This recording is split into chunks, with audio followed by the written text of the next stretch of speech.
kepada kita punya yang berhormat PMX, budget beliau. Jadi semua orang tertunggu-tunggu dan saya harap budget ini betul-betul budget, satu untuk rakyat, kedua untuk kita pertingkatkanlah kita punya ekonomi yang pernah kita rasai dulu, kegemilangan ekonomi Malaysia.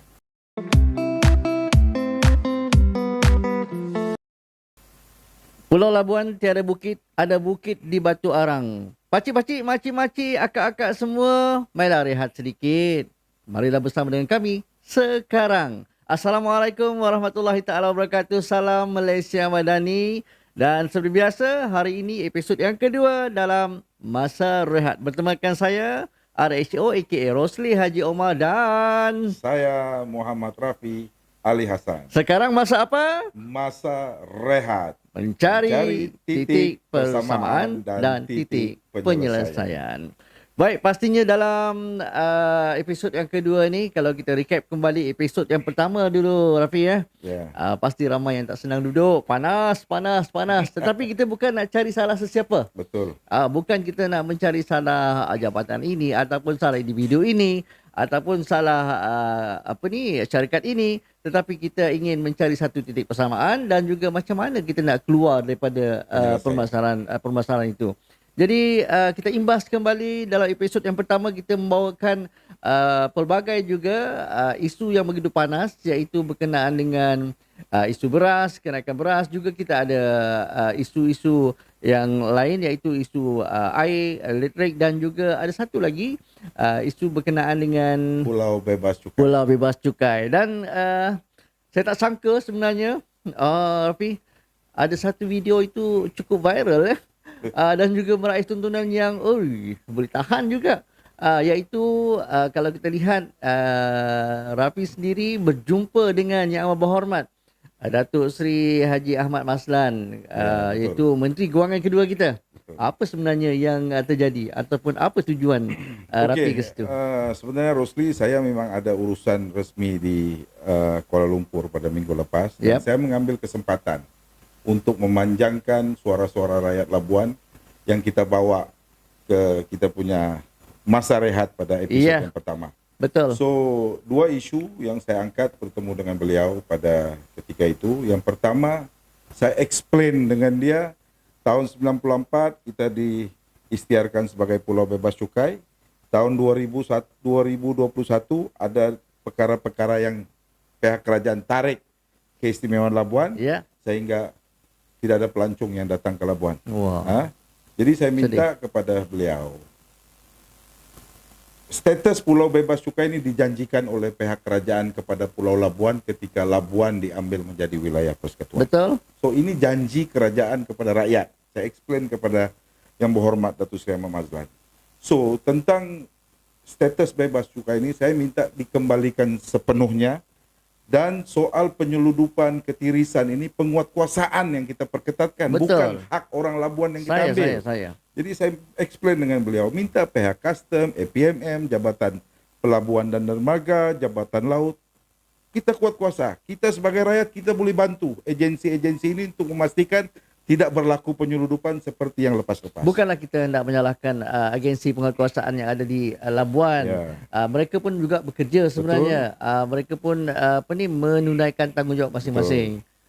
Jadi hasil daripada pertemuan tu. Jadi saya explain dengan dia, very positively dia terima dan beliau berjanji akan mengangkat isu yang saya bawa ke meja Perdana Menteri. Kebetulan selepas itu beliau akan bertemu dengan Perdana Menteri dalam satu mesyuarat POSCAP. So isu yang kedua tentang harga beras yang melambung tinggi. Betul. So antara puncanya karena kita tahu beras import naik di seluruh dunia, tetapi keistimewaan Labuan ni kita tidak guna pakai. Saya explain kepada beliau karena di Labuan ni sejak 30, 40, 50 tahun dulu ada aktiviti barter trade yang dipanggil dulu, sekarang di transshipment. Betul. So beras ada di Labuan, gula ada di Labuan, yang dibawa daripada negara pengeluar sampai di pelabuhan Labuan tapi tidak boleh dijual. Dia pun terkejut. Beliau sendiri terkejut kenapa beras ada di Labuan daripada Thailand, daripada Vietnam, Pakistan, India punya beras ada di Labuan, tapi orang Labuan tidak boleh makan, tidak boleh beli. Betul. Jadi saya explain dengan dia karena ketiadaan permit import beras kepada pemborong-pemborong ataupun pengimport beras yang ada di Labuan. Jadi saya minta kepada beliau untuk beliau mengangkat isu ini untuk memberi keistimewaan kepada pemborong ataupun pengimport beras Labuan. Kita bagi permit import beras supaya beras yang diimport sekarang ini yang ada di Labuan boleh juga dijual kepada rakyat Labuan, dan pastinya saya bagi tahu dia harga beras ini akan lebih murah Ya. daripada harga yang sekarang ini. Ya. Itu yang kedua. Yang kedua. Jadi yang penting Rosli, saya minta pihak kerajaan mempertimbangkan dua isu ini. Satu, pulau bebas cukai. Yang kedua, tentang permit import beras. Bukan saja beras, gula pun ada. So kalau diberi permit import ini sudah pasti harga dua beras dan gula ini dapat dijual lebih murah. Satu berkenaan dengan harga, satu lagi ialah berkenaan dengan bekalan beras pas di Labuan pastinya tidak akan putus. Betul. Ya. Itu dua isu yang telah pun kita bawakan pada pertemuan ataupun episod yang pertama dalam masa rehat. Kita cari titik persamaan dan juga mencari titik penyelesaian. Dan alhamdulillah saya rasa ianya membuahkan bibit-bibit hasil daripada masa rehat ini. Dan ada satu lagi yang ingin kita bawakan ataupun yang telah pun kita bawakan berkenaan dengan isu air dan juga elektrik ni, Pi. Mungkin baru ni ada lawatan dan sebagainya. Ya, alhamdulillah kita dimaklumkan dan saya juga diberitahu ada kehadiran yang berbahagia Datuk Syamsul Iskandar, Setiausaha Politik Perdana Menteri datang ke Labuan, dan dalam lawatan itu beliau telah melihat sendiri dan mendengar taklimat yang diberi oleh Jabatan Bekalan Air Labuan dan juga SCSB tentang isu yang paling panas dan memang di Labuan, panas. Isu air dan juga isu elektrik. Ini combo ni. Beli satu dapat dua. Package yang kira sangat bernilai dan menakutkan lah. Betul. Di Labuan. So alhamdulillah lawatan itu saya nampak berjaya dan pihak kedua-dua jabatan telah bagi taklimat kepada yang berbahagia Datuk Syamsul Iskandar tentang penyelesaian dan beberapa tindakan yang perlu diambil oleh kerajaan secara drastik. Semestinya peruntukan. Jadi saya nampak lawatan itu bukan datang dengan tangan kosong. Sudah pasti kita berdoa pada hari Jumat ini 13 hari bulan, budget 2024. Ya. Saya nampak insya Allah ada sinar di ujung terowong untuk warga kita di Labuan. Itu yang kita harapkan. Masalah air dan elektrik ini akan dapat diselesaikan dengan peruntukan yang akan diturunkan untuk menyelesaikan kedua-dua isu ini. Insya Allah. Tetapi yang lebih menarik, Rosli, kalau kita tengok episod pertama itu, selain kita bawa isu air, elektrik dan juga status bebas cukai, itu satu lagi isu tentang harga beras. Betul. Jadi kita bagi tahu Labuan beras paling mahal, RM37 hingga RM56. Dan baru-baru ini satu berita gembira. Suara yang kita angkat, saya harap Perdana Menteri dengar, tapi saya berhubung dengan pejabat beliau, mereka melihat podcast kita ini. Jadi alhamdulillah sewaktu saya berada di negeri Pahang bersama Perdana Menteri, beliau umumkan di atas pentas tentang pemberian subsidi RM300 juta untuk menurunkan harga beras import di Malaysia ini, terutama Sabah, Sarawak dan juga Labuan. Dan ini telah terjadi pada hari Khamis yang lalu. Ya, betul. Dan kita telah pun menikmati hasilnya. Ya. Dan alhamdulillah masa rehat, podcast masa rehat kita cukup menjadi suara kepada rakyat. Betul. Untuk kita menyelesaikan, mencari titik persamaan dan juga mencari jalan penyelesaian. Jadi mewakili warga Labuan, mewakili warga Sabah, Sarawak, kita ucapkan jutaan terima kasih kepada Yang Berhormat Perdana Menteri. Dan tidak dilupakan Yang Berhormat Datuk Seri Mat Sabu selaku Menteri yang bertanggungjawab. Betul. Yang telah membantu dan menurunkan harga beras. Dan hari ini alhamdulillah rakyat semua gembira. Dan inilah kerajaan yang kita maukan, kerajaan perpaduan untuk rakyat Malaysia. Ya, jangan lupa selepas ini kita akan utarakan lagi beberapa isu yang cukup panas dan cukup menarik dalam masa rehat, mencari titik persamaan dan titik penyelesaian. Terbaik.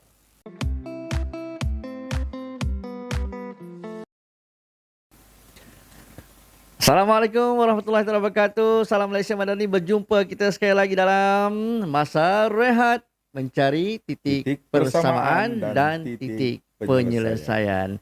Dan kalau episod yang pertama kita bawakan 3 isu yang menarik yang cukup panas bagi Labuan dan juga masyarakat di Malaysia khususnya.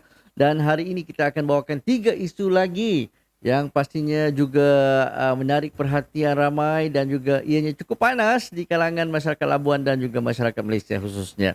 Jadi apa dia 3 isu itu? Iaitu yang pertamanya ialah cabaran industri pelancongan serta impak terhadap sektor ekonomi Labuan. Yang keduanya pastinya berkenaan dengan hari Jumaat ini ada belanjawan. Belanjawan 2024, apa yang rakyat harapkan. Dan yang ketiganya pastinya peluang pekerjaan dan juga peluang perniagaan untuk orang muda. Dan yang lebih menarik Rafi hari ini, Ya. kita akan bawakan seorang tetamu yang kita rasa memang dia muda. Muda dan hebat. Tapi umur dia sebenarnya sama macam kita, sebaya. Cuma kita lahir awal sikit saja dari dia. Betul. Dan saya nampak saya lebih handsome daripada dia, cuma saya lebih muda daripada dia. Betul. Dan kita adalah apa yang kita fikirkan sebenarnya. Dan hari ini kita bawakan tetamu kita, bersama kita orang muda yang juga merupakan yang berhormat ahli Parlimen Belia Labuan, iaitu saudara Yusri Muhammad Daud. Masih single lah, masih single. Single, Siapa mau masuk tender, antar dengan saya lah. but not available, Dato'. Not available. Not available. Oke. Kepada wanita-wanita muda, lupakan. Baik, hari ini kita ingin memperkatakan tentang 3 isu seperti yang saya katakan tadi. Bersama saya Aresyo Rosli Haji Omar Muhammad Rafi Ali Hassan. dan Yusri Muhammad Daud. Yusri Muhammad Daud. Baik, malu-malu kucing lagi ya. Baik, sebenarnya kita ingin membawakan cabaran industri pelancongan serta impak terhadap sektor ekonomi Labuan ini. Dan kalau kita lihat sekarang Labuan ini, amboi, kalau dulu ramai sangat pelancong ataupun saudara mara yang jauh yang dekat datang berkunjung ke Labuan, tetapi sekarang ni apa sudah jadi agaknya. Mungkin Rafi ada pandangan. Saya punya pandangan, Rosli, kalau kita tengok keadaan ni memang jauh berbeza. Jauh 10 berbeza, tahun yang lepas dengan apa yang kita lihat hari ini. Betul. Menyedihkan. Dan saya simpulkan ada 3 isu yang menyebabkan Labuan berlaku seperti yang kita lihat. 3 hari ini, isu. 3 isu. Yang pertama, kita kena ingat bila kejatuhan harga minyak dunia pada tahun 2016. Pada ketika itu lebih kurang 90 dekat-dekat $100 setong, jatuh sehingga ke 40 ataupun $35 setong. Ya, betul. Pada tahun 2016 menyebabkan banyak syarikat tutup pada ketika itu, berpindah ke Sabah, Sarawak. Yang kedua, beberapa sektor dalam minyak dan gas ini telah mula berpindah ke Sabah dan juga Sarawak. Menyebabkan banyak anak-anak tempatan di Labuan ini hilang pekerjaan bila mana syarikat-syarikat ini gulung tikar, tutup kedai di Labuan dan banyak anak muda hilang pekerjaan. Itu yang pertama. Yang kedua, pada tahun 2020 bila mana fenomena dunia kita dilanda COVID-19.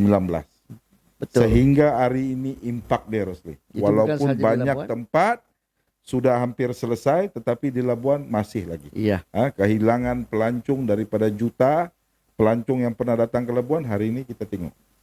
Yang ketiga, dasar kerajaan telah diubah sedikit tentang sistem percukaian pada tahun 2021 bila tembakau yang dulunya ada cukai, tidak ada cukai, sekarang telah ada cukai, harga rokok sudah sama seperti Sabah dan Semenanjung dan banyak lagi lah tentang isu percukaian.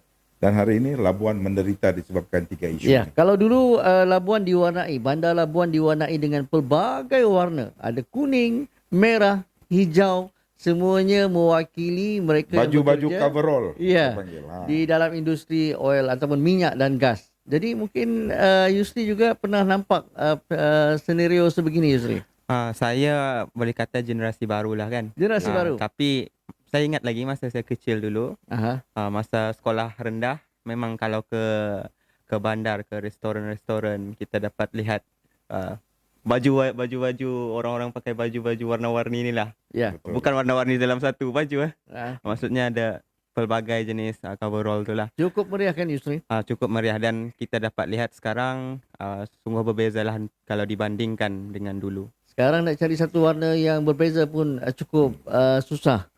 Tetapi itu yang berlaku dahulu, dan kita kalau kita imbas kembali Rafi, suatu kalau kita yang umur-umur seperti kita ni, remaja seperti kita ni, Remaja. remaja purba. Okey, remaja baru kita rasa macam muda sedikit kan. Kalau dulu dibanjiri dengan saya kata tadi, warna-warni yang begitu meriah di Bandar Labuan, dan juga kita juga dibanjiri dengan pelancong-pelancong dari dalam dan juga luar negara. Tetapi kali ini berbeza, Rafi. Kenapa? Itulah saya katakan tadi tentang 3 benda tu, Rosli ya. Dan dari segi saya dapatkan data pelancong yang pernah datang ke Labuan. Pada 2014 kita pernah didatangi lebih kurang 1.040.000 pelancong dalam masa setahun tu. Setahun. 1.040.000.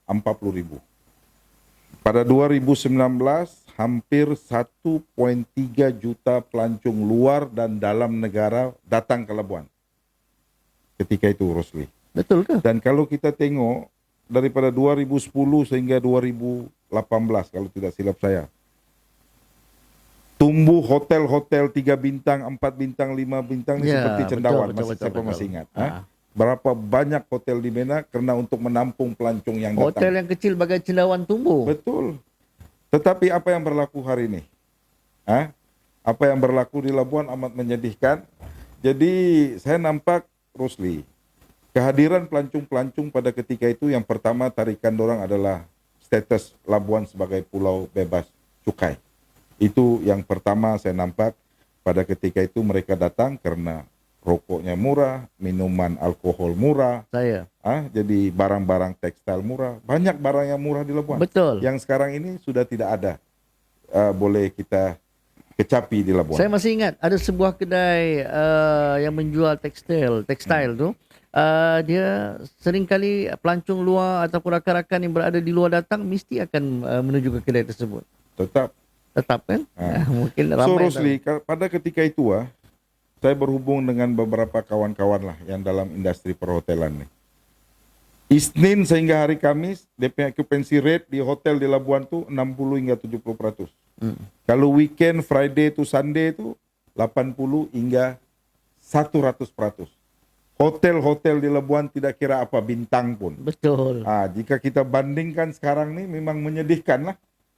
Jadi saya nampak di Labuan ni perlu buat sesuatu lah, Rosli ya. Kena buat sesuatu. Jadi kalau kita tidak bantu, kerajaan tidak bantu untuk menyelamatkan ekonomi Labuan ni, terutama dari segi membawa kembali pelancong-pelancong ini datang ke Labuan, banyak syarikat akan gulung tikar.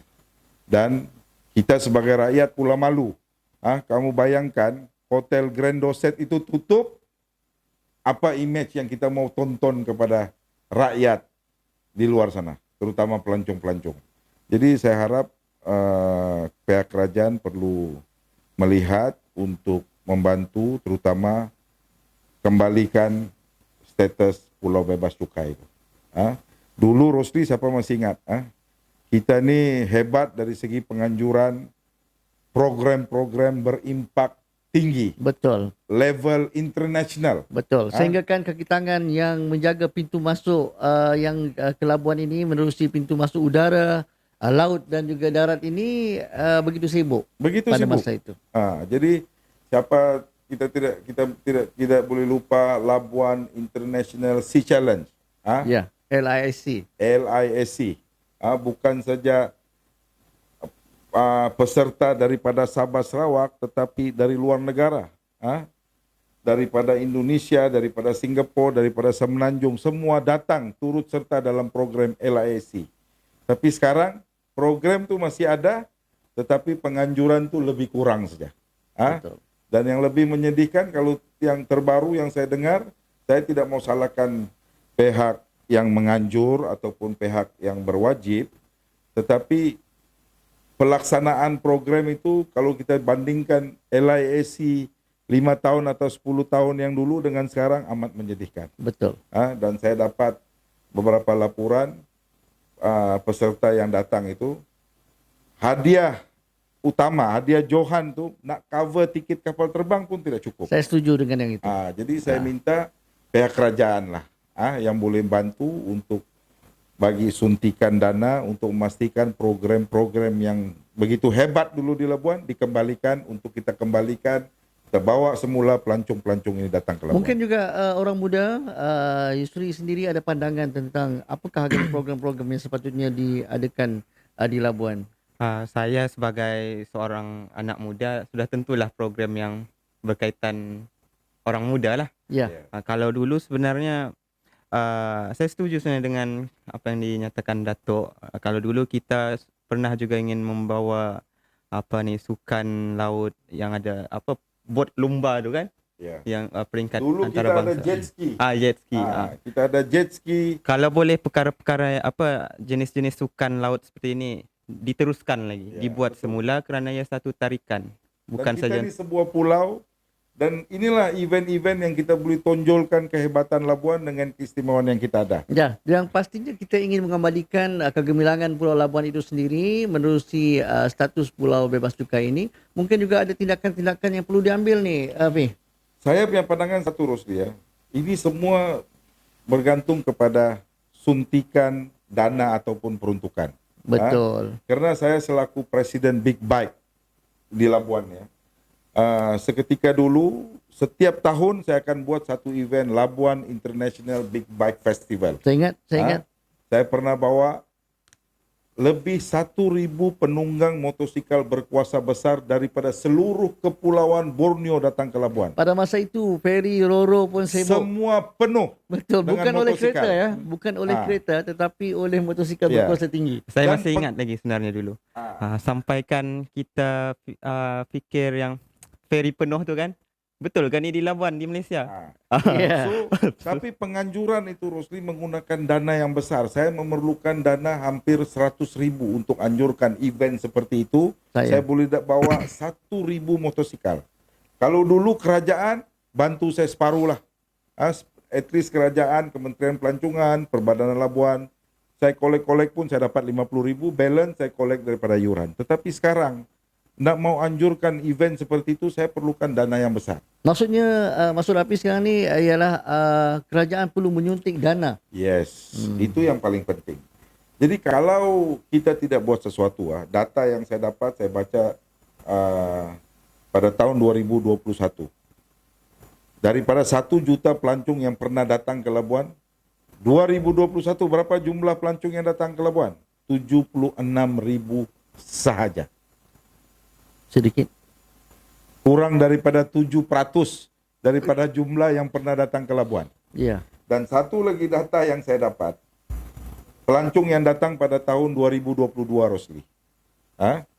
Data ini saya agak tidak puas hatilah dengan keadaan yang kita tengok depan mata, karena data ini menunjukkan pelancong yang datang ke Labuan 960.000 pelancong itu sudah datang ke Labuan. Betul.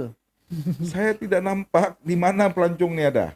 Jadi saya takut, tidak tahulah jumlah ini daripada mereka dapat, tapi mungkin daripada tiket feri keluar masuk mungkin rakyat Labuan. Mungkin ulang-alik saya Datuk. Ulang-alik dari situ data yang diambil. Kalau itu berlaku, sudah pasti hotel-hotel kita dipenuhi. Betul, dengan sampai ini hari pun saya masih tanya, hotel pun separuh mati juga. Betul. Hidup segan mati tak mau. Perlu buat sesuatu. Karena okupansi sekarang hotel di Labuan lebih kurang 30 hingga 35% saja. Wow, sakit. Jadi saya harap begini sajalah.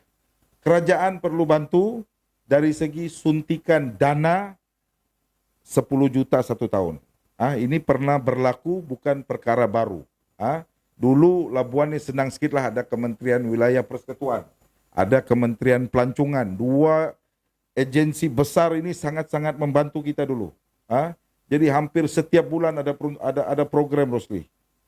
Setiap bulan. Jadi saya perlukan kerajaan kalau perlu pertimbangkan untuk bantu kembalikan kegemilangan Labuan ni, bawa kita boleh bawa balik pelancong-pelancong datang ke Labuan, bagi peruntukan untuk 3 tahun pertama saja, untuk kita keluar balik daripada kelembapan ini. 5 ke 10 tahun tidak payah, saya minta 3 tahun saya bagi 10 juta setahun, dan 10 juta ini bagi kepada agensi berkenaan sama ada Jabatan Wilayah Persekutuan ataupun Perbadanan Labuan ataupun Kementerian Pelancongan, dan mereka susunlah program setiap bulan 2 ataupun 3 program mesti dianjurkan di Labuan, dan program itu perlu berimpak yang tinggi, boleh mendatangkan ratusan, ribuan peserta dan juga keluarga orang akan datang, pasti akan mencecah ribuan orang akan datang. Dia tidak semestinya dikelolakan oleh pihak kerajaan sepenuhnya. Ya, Dia boleh betul. bergabung dengan pihak Boleh NGOs. bekerjasama dengan agensi lain, pihak swasta maupun NGO seperti kita. Ya.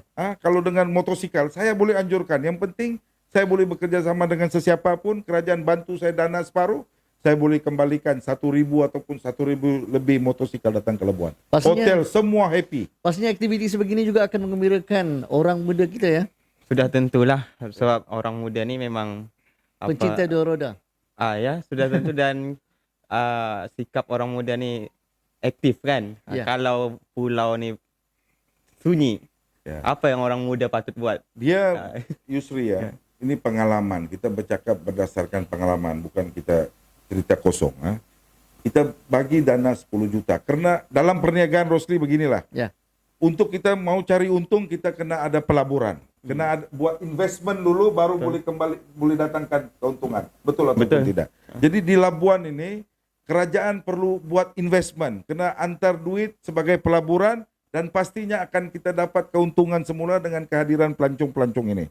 Sudah pasti ekonomi Labuan tuh. Kita nak spin ekonomi Labuan, pelancong datang bawa duit, bayar tiket feri, duduk hotel bayar, duduk kedai kopi bayar, malahan malam buka gerai, orang-orang kampung pun dapat berniaga. So semua limpahan rezeki ini, semua masyarakat di Labuan dapat. Golongan B40 dapat, M40 dapat, T20 pun dapat. menikmati 10 juta saja. manfaatnya. 10 juta saja.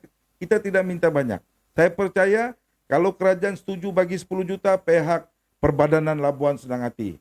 Motek senang hati. Banyak jabatan senang hati, jadi kita boleh anjurkan program untuk kita kembalikan kegemilangan Labuan. Pastinya suntikan sebegini akan dapat menyemarakkan lagi aktiviti dan juga merancakkan lagi ekonomi khasnya di wilayah Persekutuan Labuan ini, bukan saja untuk masyarakat Labuan tetapi juga semua dapat merasai manfaatnya. Betul. Jadi mungkin kita rehat seketika. Sekarang masa apa? Masa Masa rehat. rehat. Mencari titik persamaan dan titik penyelesaian.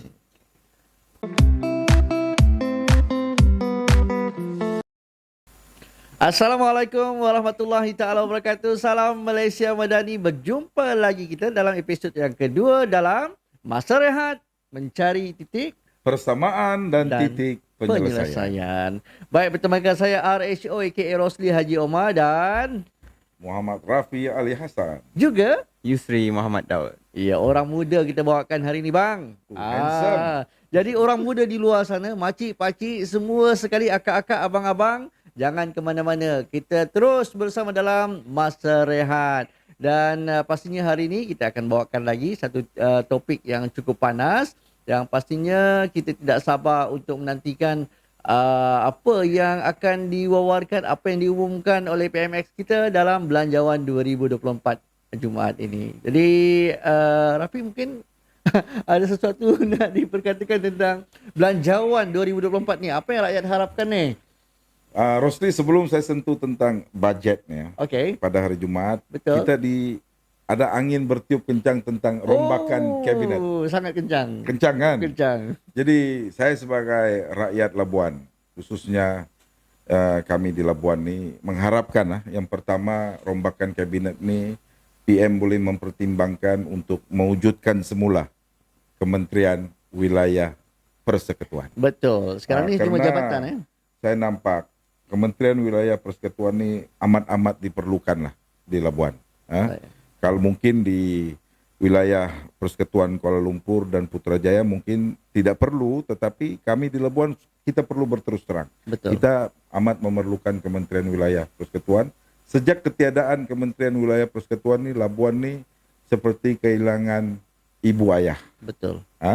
Jadi kalau boleh PM mempertimbangkan wujudkan semula Kementerian Wilayah Persekutuan, siapa menteri pun kita terima. Yang penting apa juga permasalahan yang berlaku di Labuan ni, dapat diangkat terus kepada Perdana Menteri, boleh dibincangkan dalam kabinet setiap seminggu sekali mesti ada kabinet. So ada kementerian wilayah, ada menteri dia. Ya. So apa juga isu yang berlaku, permasalahan yang berlaku di ketiga-tiga wilayah ni dapat diangkat setiap minggu. Maksudnya tak kisahlah siapa pun menterinya, yang penting kementerian wilayah itu wujud semula. baik.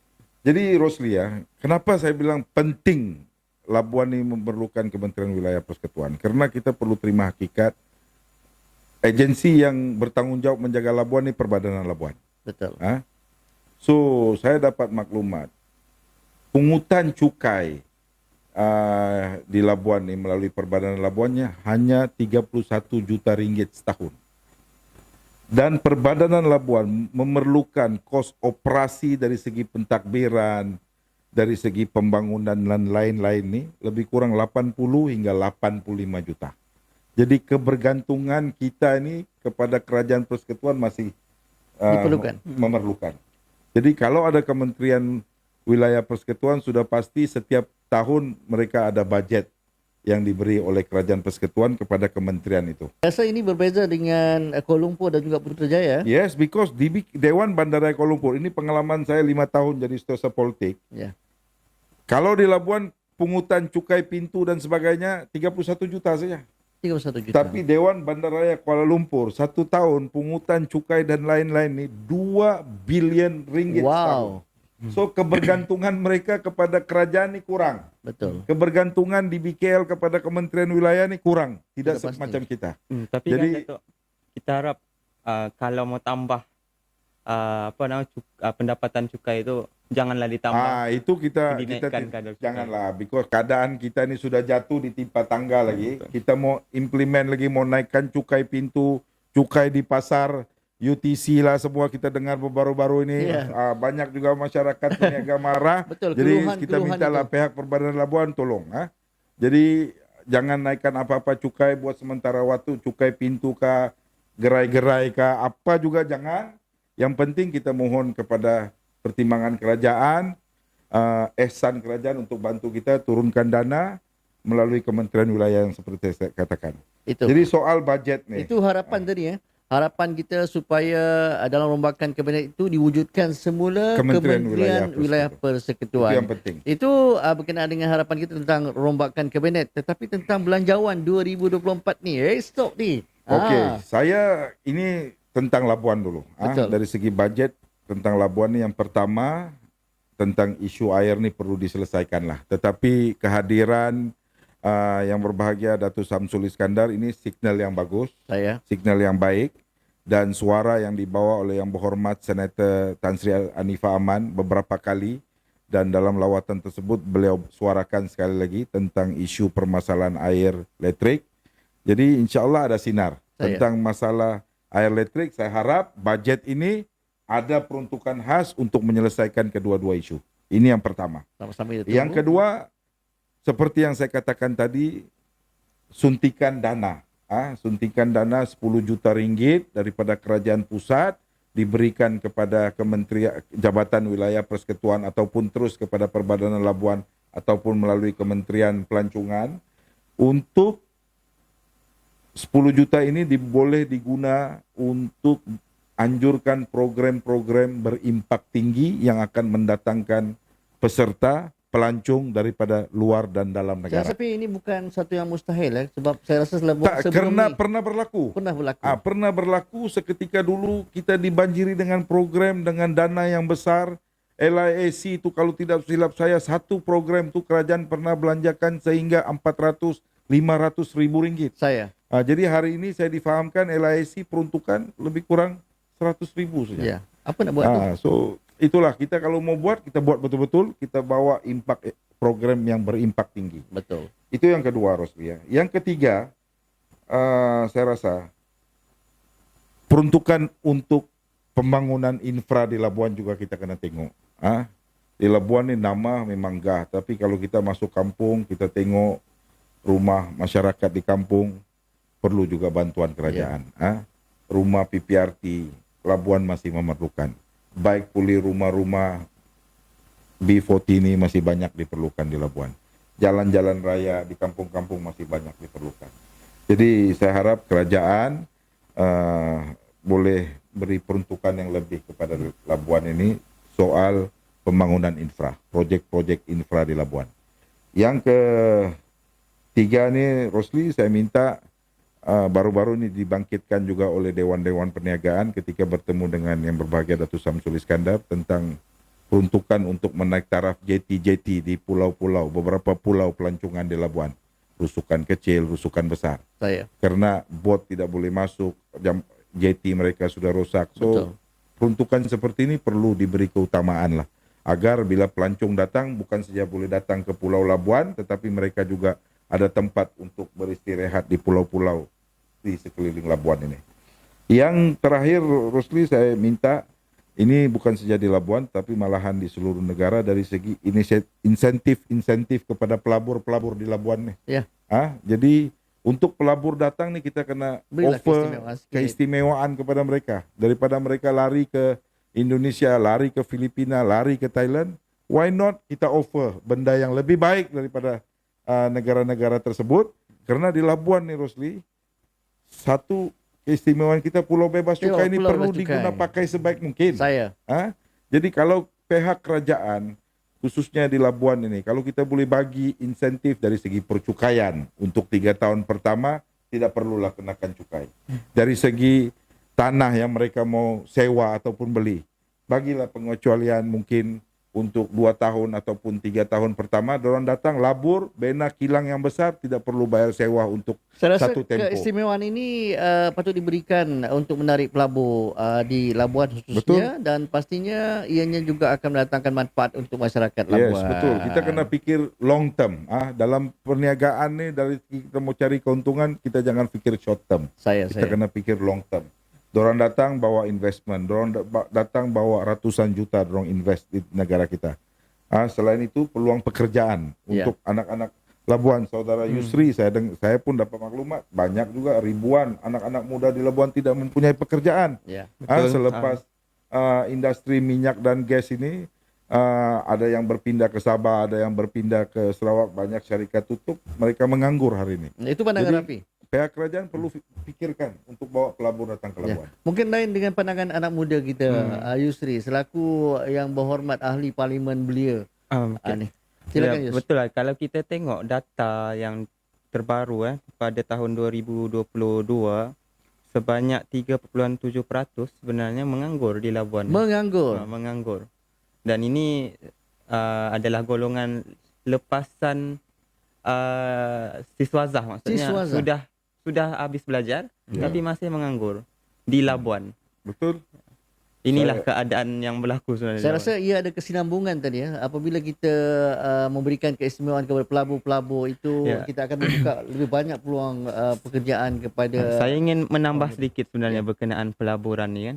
Kalau infra asas kita di Labuan ini pun masalah sebenarnya, macam mana untuk kita menarik minat pelabur untuk melabur di Labuan? Itu saya setuju dengan saudara Yus, karena apapun bila pelabur mau datang nih, pertama dorang katanya kestabilan politik. Tetapi alhamdulillah di Malaysia sudah tidak berlaku, karena kerajaan yang ada sekarang pun kita dapat 2/3 majoriti. Itu tidak berlaku. Tetapi selepas itu mereka akan tanya ada air ataupun tidak, ada listrik ataupun tidak. So 2 isu ini kita perlu selesaikan. Tetapi saya nampak ada sinar sudah di ujung terowong. Jadi saya pun dapat maklumat Perdana Menteri telah memberi komitmen untuk menyelesaikan 2 masalah ini. Jadi kita harap Jumaat ini ada satu peruntukan yang besar untuk Labuan untuk menyelesaikan 2 isu ini. Tetapi apapun selain daripada kita selesaikan 2 isu ini, kita juga perlu memikirkan untuk menarik pelabur yang datang ke Labuan. Karena kita perlu fikir, semua agensi lah yang ada di Labuan perlu fikir, kita gunakan keistimewaan kita ini sebagai pulau bebas cukai. Betul. Itu yang penting. Saya nampak peluang itu ada. Yang penting dari segi promosi dan insentif yang perlu kita berikan kepada mereka-mereka. Semarakkan lagi dan juga perbanyakkan aktiviti ekonomi yang berlaku di Labuan ini. Jadi secara keseluruhannya macam mana kita melihat belanjawan ini? Jadi saya nampak beginilah, Rosli. Harapan. Jumaat ini paling penting. Betul. Karena ini budget yang pertama sebenarnya kepada kita punya yang berhormat PMX, Aha. bajet beliau. Jadi semua orang tertunggu-tunggu dan saya harap bajet ini betul-betul bajet, satu untuk rakyat, kedua untuk kita pertingkatkanlah kita punya ekonomi yang pernah kita rasai dulu, kegemilangan ekonomi Malaysia. Saya ingin tambah sedikit lah sebenarnya untuk belia. Ya. Kalau boleh diteruskanlah apa-apa inisiatif yang bermanfaat untuk memberikan bantuan kepada belia, seperti kalau sebelum-sebelum ini diberikan belia rahmah Aha. RM200. Teruskanlah diberikan kepada belia, terutamanya mahasiswa, kerana duit ini digunakan untuk membeli buku. Buku yang digunakan di universiti ini sebenarnya mahal. Satu buku saja 100 lebih, 200. Belia lah bagi. YB belia tiada peruntukan sebenarnya. ini juga Untuk perlu menyuarakan kita juga. suarakan nih. Betul. Tiada peruntukan. Jabatan Walaupun Belia bukan dan buku, e-book Kementerian juga Belia berharga dan ya. Sukan, Menteri Belia dan Sukan, tolong YB Belia minta peruntukan, bagilah peruntukan at least 10,000 ataupun 50,000 setahun, Betul. agar mereka juga dapat mengangkat martabat anak-anak muda Ya. yang sudah semestinya akan menjadi pemangkin masa depan negara. Betul. Itu harapan kita sebagai rakyat Labuan khususnya, dan saya pasti PMX yang menerajui Kerajaan Madani pastinya akan memastikan kesejahteraan rakyat ini akan terus dimanfaatkan oleh rakyat seperti kami juga. Jadi kita berehat lagi. Masa ini untuk apa? Masa Masa rehat. rehat. Mencari titik persamaan dan titik Titik penyelesaian. penyelesaian.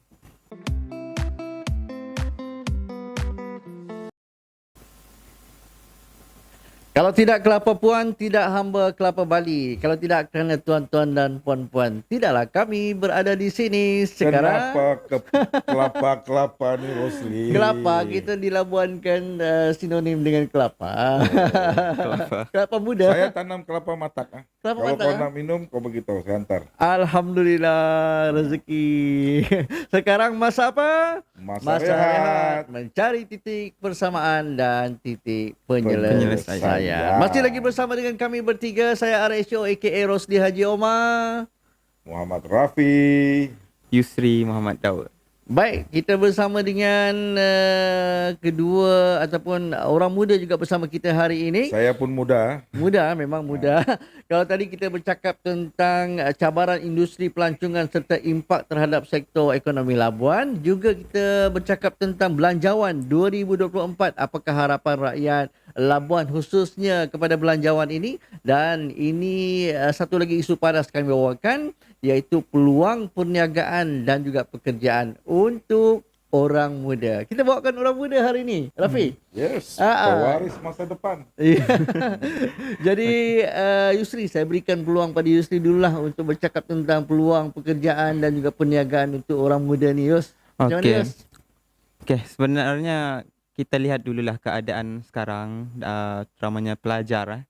Pelajar lepasan SPM, hampir 50% pada tahun 2023 yang lalu tidak mahu melanjutkan pelajaran. Tidak mahu melanjutkan pelajaran. Dan seperti yang saya katakan tadi, 3.7% ini di Labuan. di Labuan, Ini di Labuan, Mhm. 3.7% menganggur, iaitu siswaza, iaitu lebih kurang 2,400 orang menganggur di Labuan, golongan siswaza. Satu jumlah yang besar Iya. dan menyedihkan.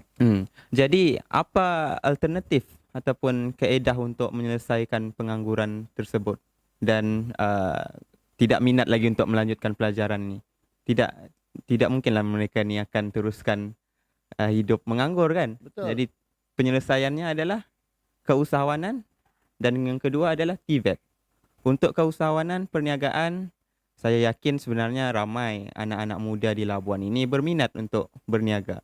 Namun tidak ada modal. Kekangannya ialah Kekangan modal. modal. Jadi saya berharap dan mencadangkan jugalah untuk belanjawan 2024 ini supaya diberikan geran khusus untuk belia, bantuan kewangan khusus. Mungkin ada, bukan mungkin, memang ada diberikan agropreneur muda, tapi itu khusus untuk pertanian. Yang kita mahukan sekarang ini diperluas lagi untuk semua kategori perniagaan kepada belia. Dan apa lagi yang saya ingin katakan, uh, peluang-peluang perniagaan seperti berikan tapak-tapak khas di Labuan ini untuk belia. Dan ini sebenarnya telah disuarakan, saya suarakan kepada dalam Majlis Perundingan Belia Negara peringkat Wilayah Persekutuan Labuan. Alhamdulillah sebenarnya telah mendapat jawapan dari Perbadanan Labuan sendiri, iaitu pihak Perbadanan Labuan bersedia untuk memberikan ruang Alhamdulillah. perniagaan. Terima kasih Perbadanan Terima kasih Labuan. kami ucapkan. Terbaik. InsyaAllah kami diberikan juga peluang untuk mencari mana kawasan tersebut. Namun saya harap ialah itulah geran sudah dapat tapak, macam mana untuk dibangunkan kalau tidak ada modal kan? Saya. Betul. Okey, yang kedua tadi TVET, iaitu kemahiran. Saya tahu juga rakan-rakan bila saya tanya kawan-kawan rakan-rakan saya, kenapa tidak mahu sambung pelajaran? Susah katanya kan? Susah dan lebih baik bekerja ni gig ekonomi. Mungkin kita akan sentuh nanti. Jadi TVET ini tidak terlalu akademik dan ini adalah sesuatu yang betul kemahiran dan diperlukan sekarang. Industri memerlukan golongan keluaran dari TVET. Dan kita harap dan saya berharap supaya TVET ini diberikan lagi peruntukan keutamaan fokus khas lah, terutamanya dari segi kalau boleh diberikan diskaun ataupun yuran yang murah kepada mereka yang berminat masuk ke TVET. Tidak perlulah yuran yang mahal-mahal. Jadi kerajaan perlu melihat dan meneliti terutamanya dalam belanjawan 2024 ini. Betul. Kalau boleh lagi percuma saja. Free saja untuk FOC. TVET. Dan ini juga untuk mengelakkan supaya generasi ataupun sumber manusia kita terbazir begitu sahaja. Kerana kalau ada TVET, mereka ini dapat dibangunkan, modal insan kita yang berkualiti untuk membangunkan negara kita, terutamanya untuk kita menjadi negara yang lebih maju. Baik, itu suara orang muda, Fi. Ya. Yang dibawakan oleh Yusri Muhammad Daud, ahli Parlimen Belia Wilayah Persekutuan Labuan. Yang mewakili suara-suara anak muda khasnya di wilayah Persekutuan Labuan. Jadi Pri macam remaja macam kita ni. Mungkin Saya lebih muda dari Yusri ya. lebih muda sebaya. So saya sebetulnya saya setuju dengan kita punya Adinda Yusri ni.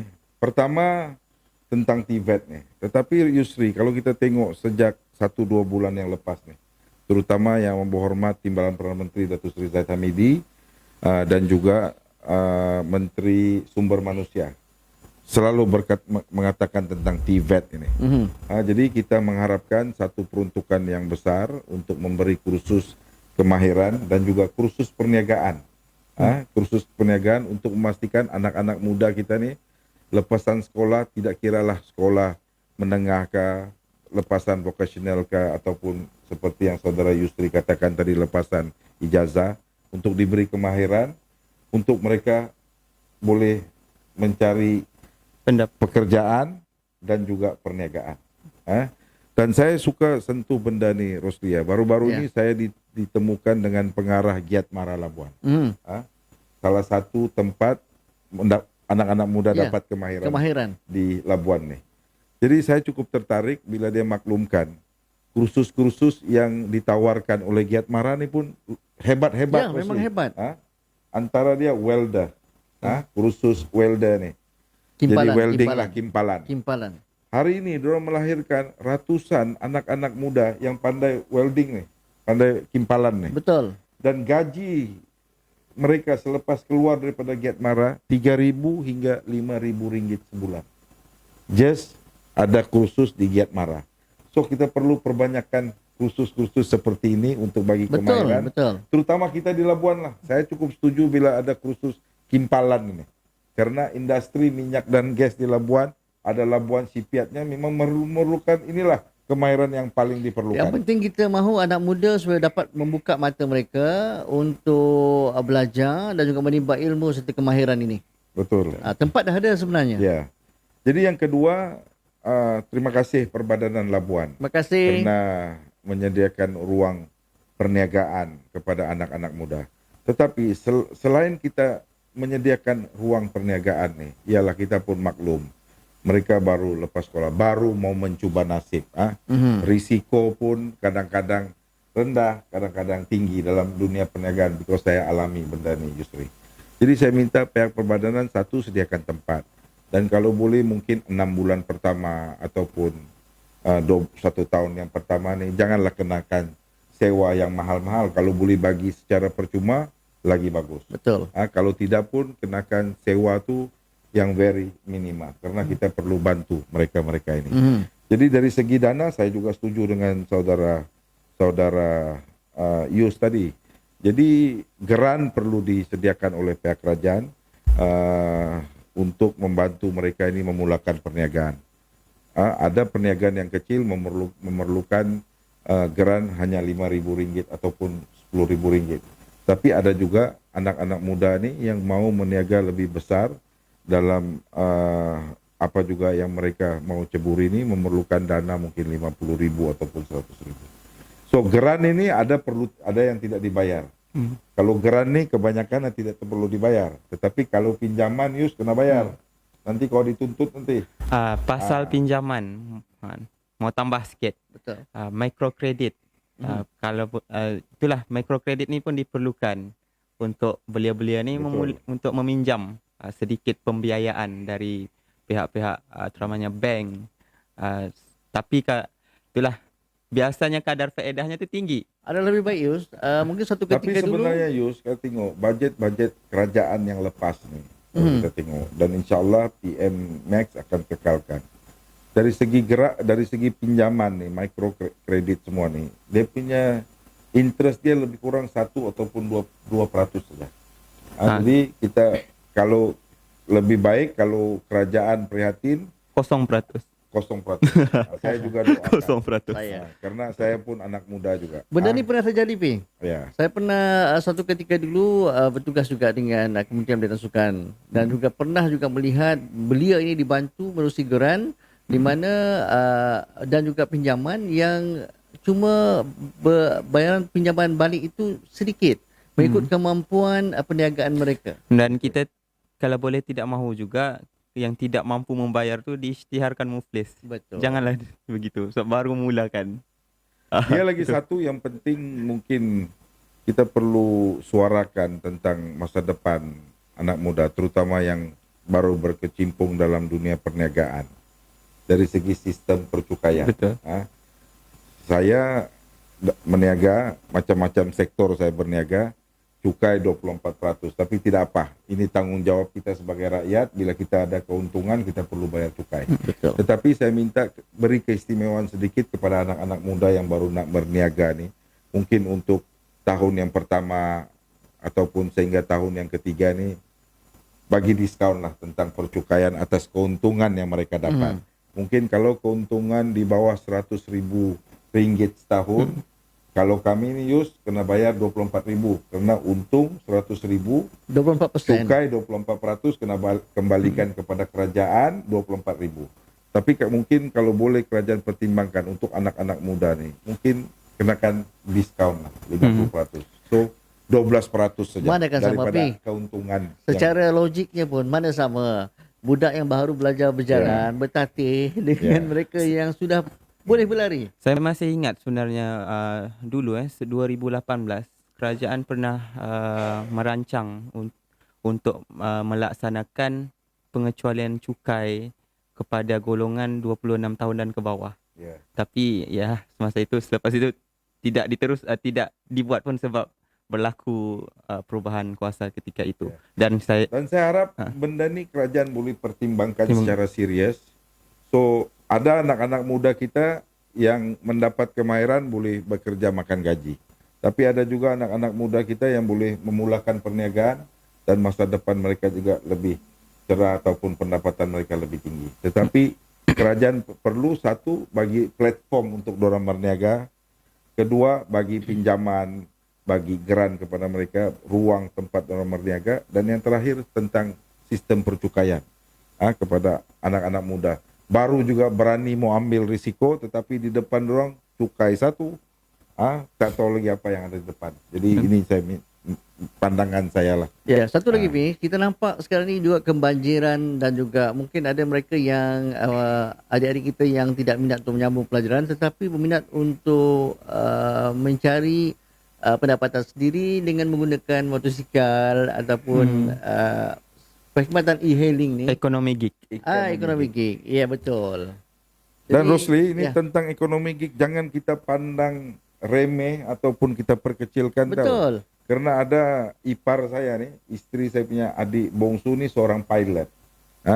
So ramai kawan-kawan dia tuh, bila waktu COVID-19 tahun 2020 tuh setahun lebih, banyak kapal terbang tidak ada penerbangan, dan mereka ini daripada pilot jadi Grab. Bawa Grab food. Dan bila dorang boleh menjana pendapatan yang boleh lebih besar daripada pilot, mereka tinggalkan dorang Kerjaya punya mereka. kerjaya jadi pilot tu untuk mereka teruskan dalam perniagaan gig ni, e-hailing ni. Jadi kita jangan pandang rendah. Cuma pandangan saya, kerajaan perlu bantu.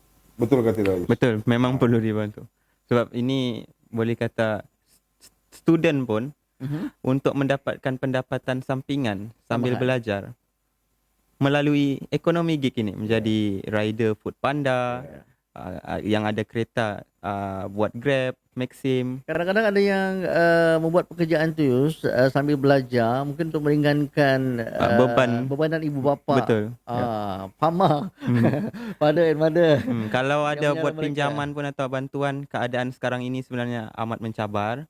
Memang tidak cukup. Perlu ada lagi pendapatan lain. Ramai juga kalau bilang di Kuala Lumpur tuh, saya kadang-kadang naik Grab juga di KL nih.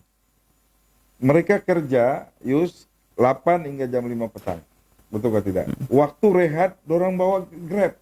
At least dorang boleh jana RM80, RM100 dalam masa dorang rehat 1 jam setengah 2 jam tuh. Jadi dorang siang dorang kerja, tengah hari rehat, bawa Betul. Grab. Balik kerja, sambung lagi bawa Saya juga Grab. selalu serampak dengan mereka yang sebegini. Cuma itulah dari segi kebajikan mereka ni. Ya. Saya nampak begini, yang berhormat Perdana Menteri dan yang berhormat Timbalan Perdana Menteri Datuk Seri Zahid Hamidi melihat ekonomi gig ini sangat serius. Sehingga kan saya terbaca satu artikel bahwasanya kerajaan dalam perancangan menubuhkan Suruhanjaya Gig Ekonomi Malaysia, yaitu SEGIM. Betul. Yes, okey. Saya rasa Saya pun ada baca. Jadi penubuhan Suruhanjaya ini untuk mengawal selia tentang isu-isu berkaitan gig ekonomi dan permasalahan yang dihadapi oleh industri ini. Tapi yang lebih menarik saya tengok, daripada gig ekonomi ini, Rosli, kerajaan sendiri pun menjana keuntungan yang agak besar. Artikel terbaru pada tahun 2020 ke 2021, 2020. pendapatan negara daripada ekonomi gig ekonomi ini 2.8 bilion. Wow. Tetapi kita juga dengar masalah tentang yang kerja nih, yang bawa motor nih, bawa kendaraan nih, kadang-kadang rate dorang nih turun naik, boleh diubah-ubah sesuka hati Diubah-ubah. oleh Jadi syarikat jadi penyedia. bila ada Suruhanjaya ini, saya rasa pemantauan tuh agak dekat dan boleh memperjuangkan nasib-nasib mereka nih lah. Satu tentang rate nih, sekejap tinggi, sekejap rendah. Kedua tentang keselamatan. Betul. Karena saya juga sedih di Labuan baru-baru ini ada kemalangan sehingga hilang satu nyawa. Betul. Bawa Grab food nih. Jadi insurans tidak ada karena kerajaan tidak perketatkan untuk memastikan semua syarikat-syarikat nih untuk mewajibkan untuk mengambil insurans. Jadi kita rasa amat bersyukur kerana PMX dan juga Timbalan Perdana Menteri kita memandang serius kepada benda ni lah. Dan Ekonomi kita mengharapkan kita penumbuhan Suruhanjaya nih, SEGIM ini, untuk kita perjuangkan nasib-nasib yang begitu banyak, terutama anak-anak muda. Betul, saya memang menyambut baik sebenarnya apa yang diumumkan oleh Timbalan Perdana Menteri pada Jun lepas kalau tidak silap saya, berkenaan dengan SEGIM ini. Jadi terima kasih PM, terima kasih TPM Terima kasih, memperjuangkan gig ekonomi. Terima kasih banyak. Itu dia berkenaan dengan isu yang ketiga kami bawakan, peluang perniagaan dan juga pekerjaan anak muda, bersama dengan saya RSO aka Rosli Haji Omar, juga Rapi Ali Hassan dan juga Yusri Muhammad Daud. Dan pastinya sekarang masa apa? Masa Rehat. Mencari titik persamaan dan titik penyelesaian. penyelesaian.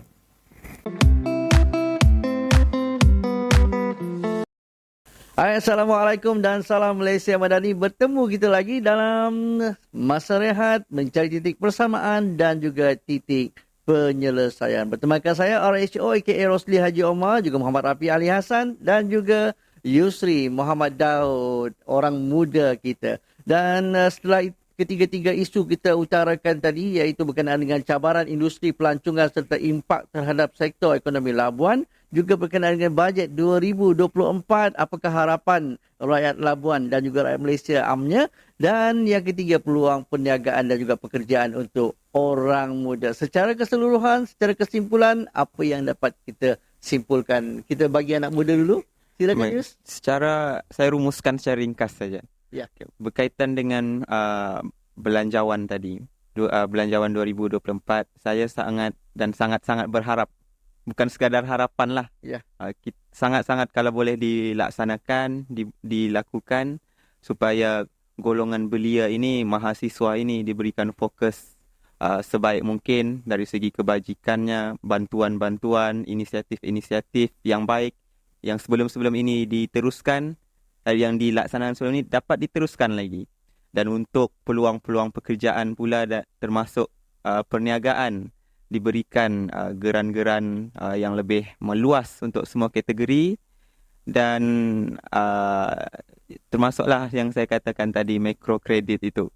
Dan apa yang saya katakan ini bukan untuk belia itu semata-mata, tapi untuk masa depan negara kita sebenarnya. Betul. Kerana belia adalah pelapis masa depan Saya negara. setuju Saya dengan Dan ada yang terakhir saya ingin katakan berkenaan dengan Parlimen Belia. Saya harap ada perubahan untuk masa akan datang dari segi pelaksanaannya, termasuklah pasangan saja pelaksanaan dan dan peruntukan khusus kan. kalau boleh. Dengar. Ya. Jadi itu pandangan dan juga kesimpulan oleh saudara Yusri Muhammad Daud. Dan Pi, simpulkan sikit Pi berkenaan dengan tiga topik yang kita bawakan. Okey, saya yang penting, harapan saya tahun 2024 ini kita kembalikan kegemilangan Labuan. Betul. Kita mau kecapi apa yang pernah kita rasai sebelum ini. Kita rasai, Rosli. Ya, Jadi harapan saya, air, elektrik selesai, kembalikan status Pulau Bebas Cukai yang penuhnya untuk kita dapat kembalikan kemeriahan kegemilangan Labuan. Yang ketiga, saya minta anak-anak muda nih, ini masa depan kita.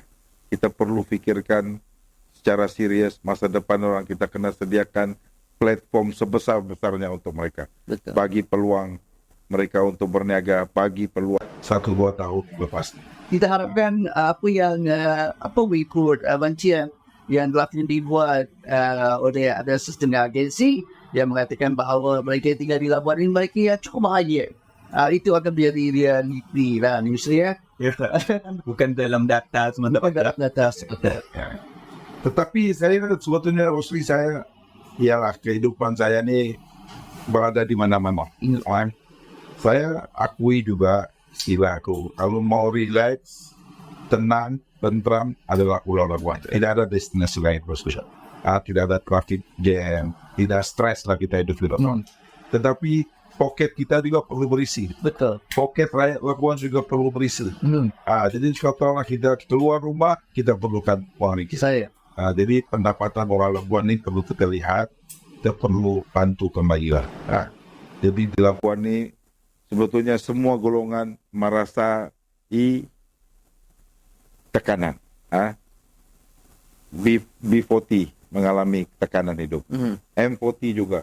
T20 juga. Jadi saya harap kerajaan dengan bajet yang ada, dengan kepimpinan kerajaan yang diterajui oleh Yang Amat Berhormat Datuk Seri Anwar PMX kita, dengan barisan kabinet yang ada, tolong lihat Labuan, bantu Labuan, karena rakyat Labuan juga rakyat Malaysia. Saya. Ya. Itu dia. Rumusan yang dibuat oleh Muhammad Rafi Ali Hassan, juga Yusri Muhammad Daud, orang muda kita. Dan pastinya kita bersama dalam masa rehat. Jangan lupa tugas kita untuk follow, like, share dan juga subscribe supaya masa rehat ini akan meletup pop menjadi suara rakyat yang menyuarakan permasalahan rakyat untuk mencari titik persamaan dan juga titik penyelesaian. Saya pasti dengan kebijaksanaan PMX dan juga Yang Amat Berhormat Timbalan Perdana Menteri kita adalah menerajui kerajaan madani yang pastinya mengutamakan kesejahteraan rakyat ini akan menjadi realiti. Jadi jangan lupa sekarang masa apa? Masa rehat.